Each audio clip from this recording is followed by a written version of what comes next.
Hello and welcome to another Demon 212 GameCube review.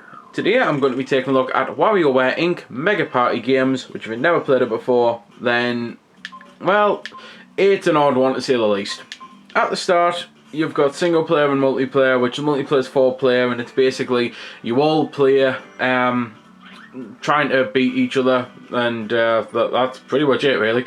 It's a standard multiplayer format really. You keep playing the games until one of you loses, and then all of you lose, and then eventually there's only one of you left. Game data and options, very basic stuff. It's along the lines of creating files and profiles, which you can also do here. You've then got games and albums where you go to practice just like a single game, so any of them that you've pretty much got unlocked, you can go in there and you can just basically play it over and over again to get better at that individual micro game so that you can get better scores, because this is the main mode of play, I suppose.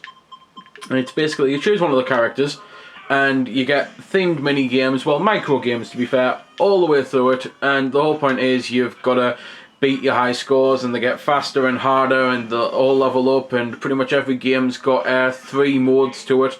So that one there where you drop the stick, where you have to catch the stick, it starts off as a big stick, then it's a medium stick, then it's a tiny little nub, and it's just an absolutely insane and mental game.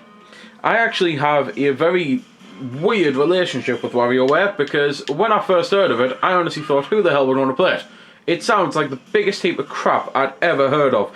I mean, making a game where you don't play a game, instead you play a load of little mini games that only really last 5 seconds long, and it just sounded awful. But everyone that I know constantly going on about it, saying it's an amazing game, you got to try it.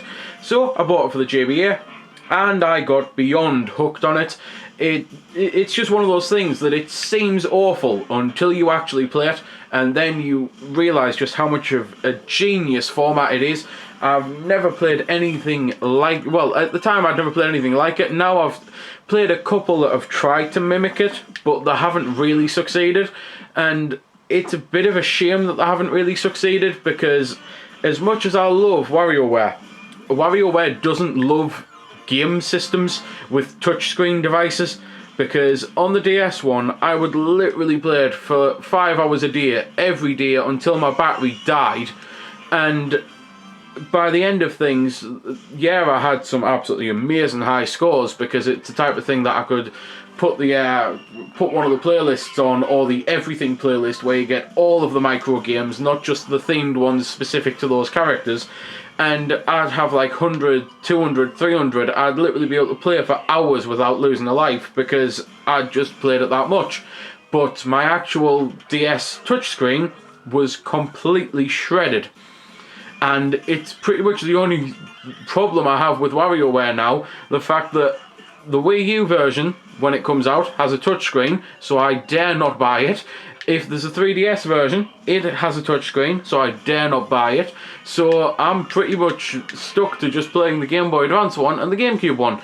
And that'll still do me, because I absolutely adore the game itself, and it's still the same premise with all the other games. That it's just pretty much the graphics that change. The whole point is you still have very, very basic controls. There'll be like A button you can push at times, and A direction you can push at times, and every now and then you'll get a mini game, well, a micro game like that, where you have to push a button and push a direction. It's just pure simplicity in its most simple of forms. It really is something so basic, and it's why it looks awful. From people who haven't played it before, if you've just seen video footage, you'll look at it and you'll think, well, these really do look terrible. But it's when you play it, you discover just how great it is.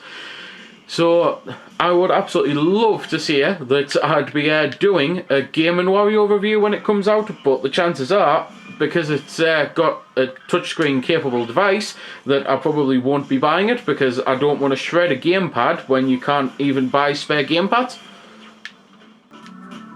But I'm pretty much out of things I can actually say about the game. I mean, graphically, some of the games look amazing, some of them look basic, but that's the whole point. So overall, I'd say the graphics are fantastic. Game-wise, the variety you get is brilliant, and this is 9Volt, the character I'm playing as now, is, well, not playing as, playing his micro games. He's always been my favourite because it's just a lot of old Nintendo retro games. So it's one of them, you'll see so many games that you'll recognise, and so many famous things like this one here with the Zelda scene entering the first cave. It's just absolutely fantastic. Musically, it sounds great. Sound effect wise, it sounds great. You don't really ever get much music more than a couple seconds at a time because it's designed that way. So everything in it is just short and succinct, and it works perfectly. So I will shut up and let you listen to a little bit of the music while a graphic goes across the screen that my brother's about to put in, because I've done this once or twice before. Basically, as anyone knows who's watching any of the vids, especially this one, what with the fact that it's 2013 and I'm reviewing a GameCube game, I am a huge retro gamer, and every now and then I find a retro video game site that's just incredibly awesome in pretty much every way. I have found such another site. I was so over the moon with the service that was provided that I did tell the guy afterwards, I'll mention you in a vid, and I'll put the website up in my description, and I'll put it up across the vid as a banner as well, because at the end of the day, if you don't get the word out of these places, then they'll just stop existing, and it'd be a shame, because it's not exactly as if you can walk into your normal high street store and buy SNES games or anything like that, you know.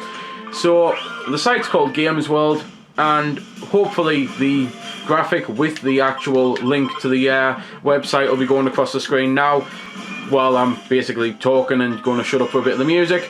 But just in case, as I say, the link to the site will be in my video description, so go there as well.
So there we go then. That's been the review. I hope you found it helpful. I don't score the games because that's based purely on opinion, so instead I'll leave you to make your own mind up.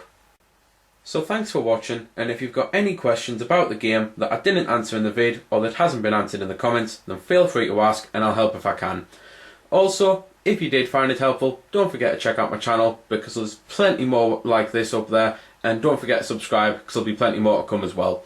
So until next time, this has been Demon212, signing off.